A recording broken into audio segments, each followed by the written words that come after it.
You can catch our guest on the SEC on CBS every Saturday. You can hear his voice, see him every now and then as well. Brad Nessler. Brad, your career, obviously immaculate. You've been doing it for a while now, but guys of my generation, I feel like really got to know you through the NCAA football video games. And so it's pretty cool to be talking to you in that regard as well. But I appreciate your time today. You got it, Wes. I still got a few games laying around here someplace that I haven't opened. I've never even played one of those games, but I put a lot of work into it over the years. It's so cool, and you got to work with people that you didn't normally get to work with too. I don't even know if y'all were in the same studio when you did that. All the behind-the-scenes stuff is pretty fascinating too. But on the real football field, your crew is finally getting to see Georgia play this season. That's a product of some of the games that were early on in their schedule, but now you can't really avoid Georgia, Florida. How excited are you guys to finally get to see the Dogs? We really are. We've had a good taste of Alabama. We've had a pretty good taste of Tennessee so far. And we've been waiting on the number one team in the country. And obviously, I'm always kind of hoping for a home game here and there, and I get one next week against Tennessee. But Georgia, Florida is always special, and finally get to see the Dogs play. I think Gary and I and Jenny have all been kind of looking forward to it. And like you said, it's the way the schedule fell into place. Georgia's schedule wasn't that great, and now we'll see them a bunch. We'll see them next week against Tennessee, probably the Kentucky game, and we'll see what else goes on from there. Maybe the SEC championship. That's what all the Georgia fans are hoping for. We'll see. I mean, there's some scenarios out there where Georgia could maybe benefit from not playing in it. If you look at Bama in 2017 as an example, from your perspective and doing this game for so long, what makes Georgia, Florida, and Jacksonville so special in the landscape of college football, but also in the Southeastern Conference?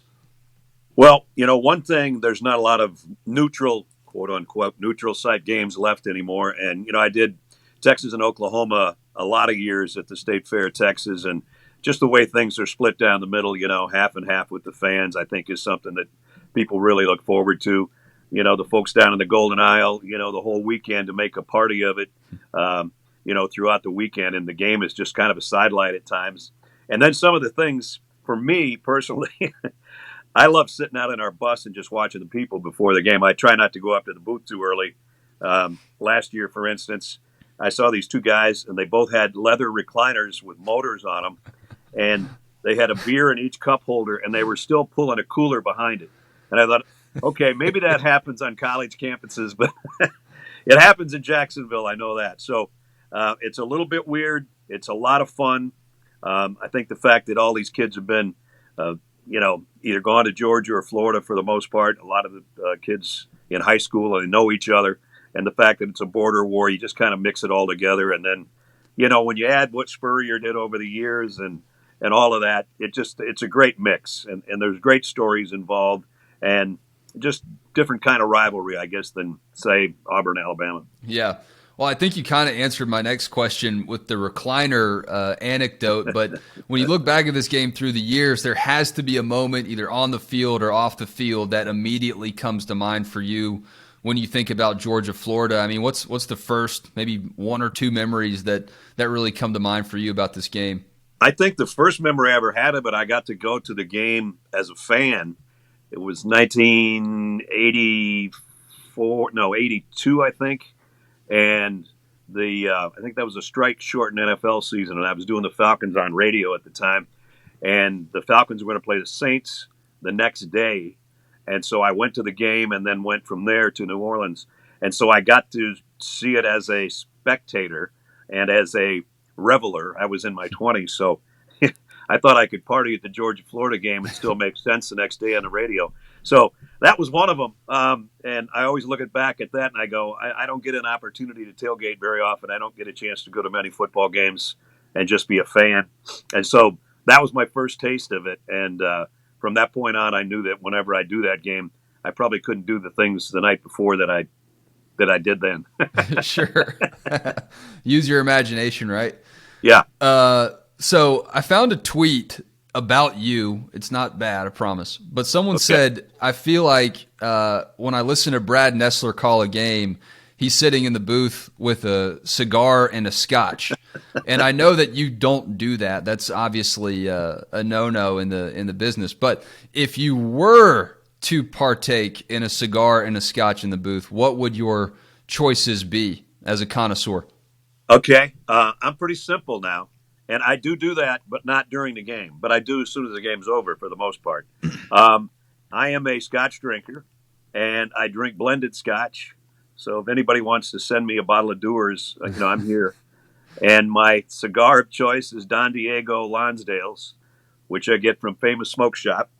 Nothing extravagant. They're probably $8 a cigar. I don't even know. I just buy them by bulk. So you're right. That is kind of the way I do the game, and that's kind of what I do after the game. So whoever sent that tweet out knows me probably better than I thought. Yeah. Sometimes people actually do get things right on Twitter. It's surprising. Well, great. I made a note of that. If I want my voice to sound like Brad Nessler's, that's what I need to put in my throat. So, look, I don't want to look too far ahead. Georgia, Florida is obviously special, but you've seen the Vols a couple times now this season. I'm surprised that Heupel's gotten the program to where it is right now. I mean, Hendon Hooker is obviously fantastic, but there has to be something in the margins of this team, right, that are elevating it to what it is this season. What are you seeing from Tennessee that's helped the Vols really have this meteoric rise under Josh Heupel? I sort of saw it coming last year, Wes, near the end of the season. Even when they lost games, I was kind of a believer, and I've known Josh a long time. I did the national championship game when he was a quarterback at Oklahoma, and I still kid him around about that because he's not quite the same size. I'm probably not either. But it's a great blend and combination of a quarterback that knows exactly what his coach wants to do and can carry it out. Hendon Hooker just gets it. And, why he didn't work out at his first stop, I don't have any idea. But he understands what Josh wants to do. I think, how they do it with the really wide splits and using all 53 and a third width of the field. I don't know why more people don't do it. Maybe they don't have the athletes. Maybe they don't have the quarterback that can pull it off. The combination of pass and run. But, they get those wide receivers out there so far, and the field just looks like it's different from our standpoint. And, you know about this. We call it all 22 when we show the whole field, on a shot on our monitors. And what people see at home don't very often see all 22 unless we're showing a really high replay.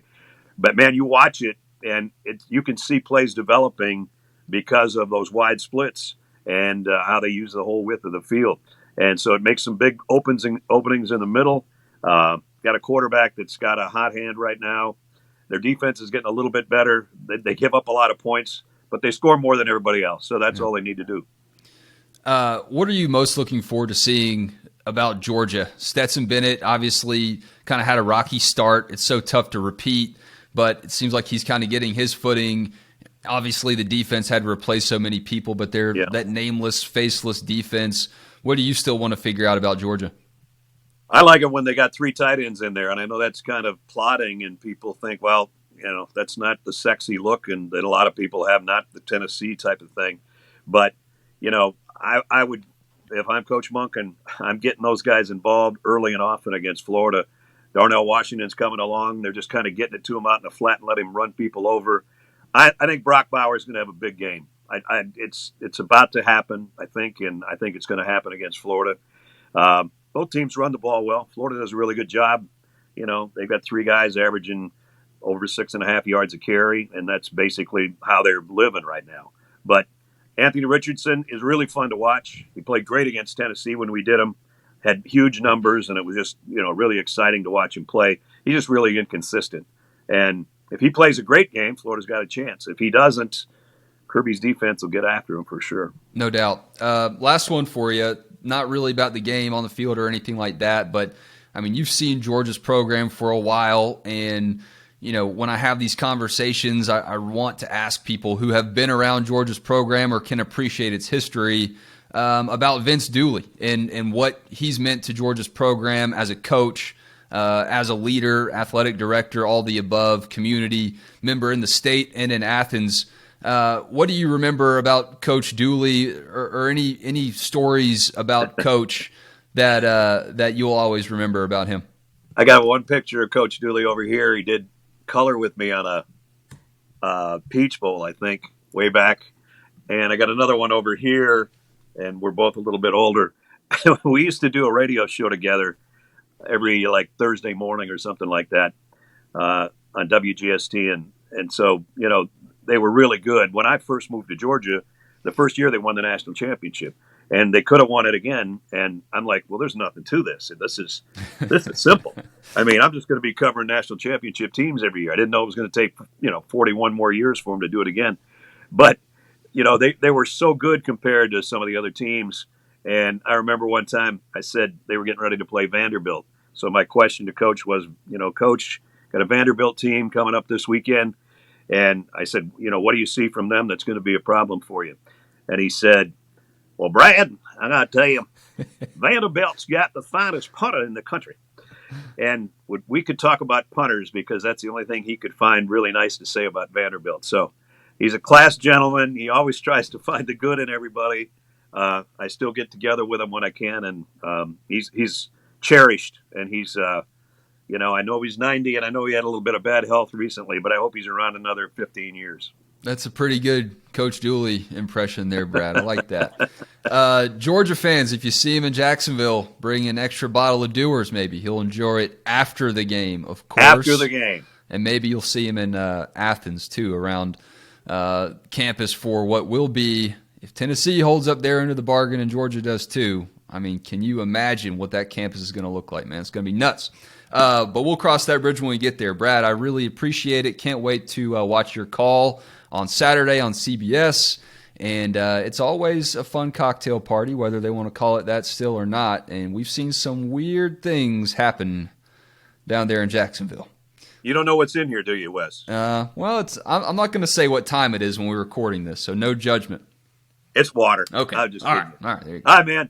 Thanks, Brad. See you, man. You got it, Wes. Thanks for being on. See you.